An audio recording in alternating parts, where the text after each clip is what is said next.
So let's go to the next story here about legacy media companies enter dark times after failures mount and Netflix rises again.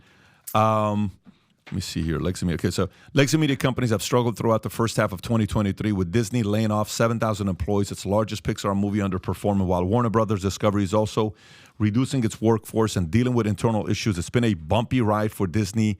Warner Brothers, Disney is laying off more employees. It just keeps getting worse.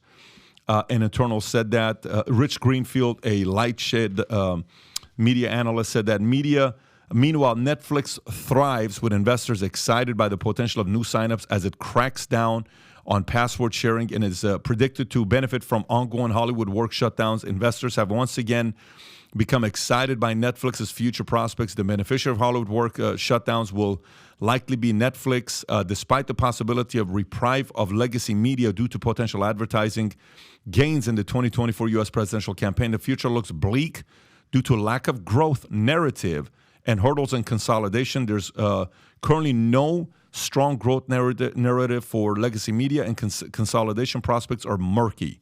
Tom, what's going on over here? Well, let's start with that last sentence. There currently no strong growth narrative. Guess what? All the households that could possibly have cable, and it's running in reverse. So one of the ways you make money as a legacy media company is called carriage fees.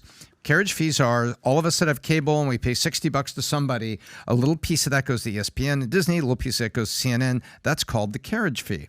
So carriage fees have peaked and coming down, which means that you got to go online. You have to have a Hulu, an OTT solution. Well, you know, the Peacock's out there, not doing as well as expected. Hulu's gone out there. Oh, wait, it peaked. And now it's we've heard it's shedding subscribers.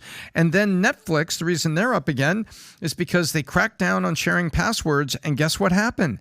They got a bunch of subscribers. You know why? Because it was just $15. And you know why? The people with the subscriber, let's say I was letting you borrow it because you're my brother, right? And we live in the same house, and I put it on your laptop, so wherever you are, you could watch it.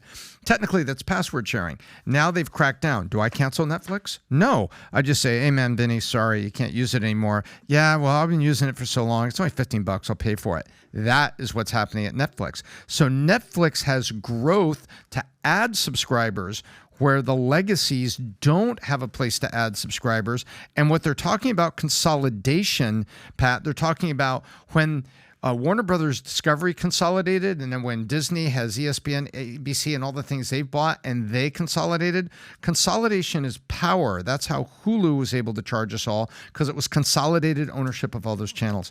So right now, Netflix is coming up again. They're adding subscribers thanks to the password thing. Now, that's only for a season, a year or two from now. That's going to run its course, and it's going to be back. Where are my new subscribers?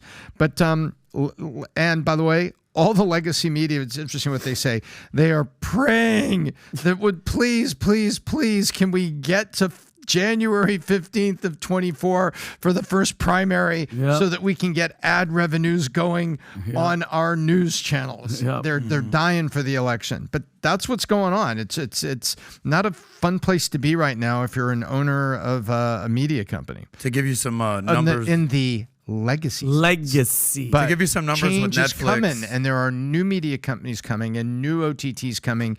Changes on the horizon, and I'll just make something up here. The future looks bright. Yeah, right. There you go. Let me give you some numbers, Tom. I just looked at Netflix stock ticker, and November 2021, height of COVID, their stock peaked at $682, right? That's the highest it's ever been. 7 months later, June of 2022, it cratered down to 190. In the last year or so, it's now up to 415. When it hit 190 in June of 22, I know you've done case studies on this, that was the lowest it's been since 2017. So it's had these ups and downs since pre-COVID, post-COVID, but it seems like they're back on the right track right now. Yeah, well, the peak for 682, remember, there was an artificial surge that was in viewership. And there was because everybody was at home, forced to be home. Yeah, right. Legislated to be at home. We can go back to there again.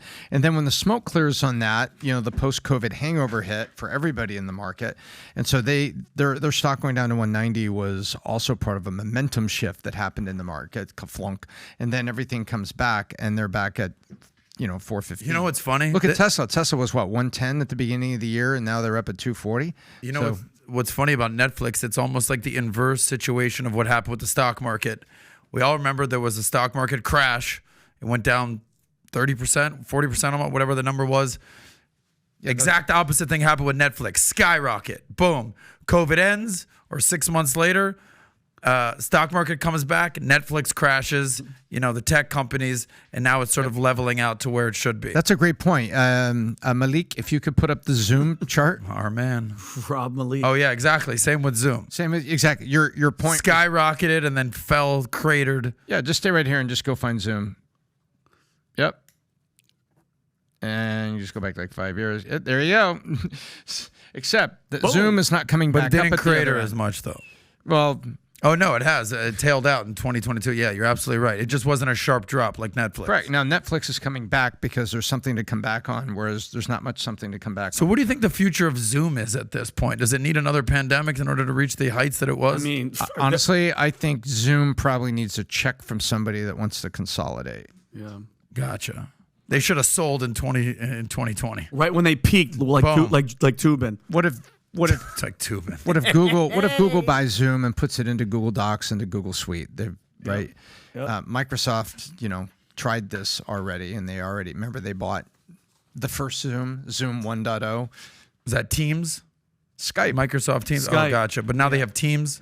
Yeah. Microsoft? Yeah, they have the technology in Teams, and it's so-so. Hey, if you enjoyed this short clip, you want to watch the whole thing, click over here. But if you want to make 2023 the beginning of the greatest years of your life, I host a conference once a year. It's called the Vault Conference, where 3,000 CEOs, executive, entrepreneurs from around the world come together to strategize for 3.5 days.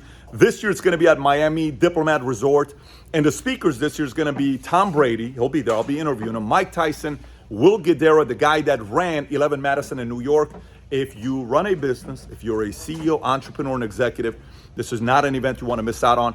Get yourself, your spouse, your business partner, your running mates registered, and I look forward to seeing you there. Click on the link here or see the link in the description, and I hope to spend 3.5 days with you in Miami in August and September. Take care, everybody. Bye-bye.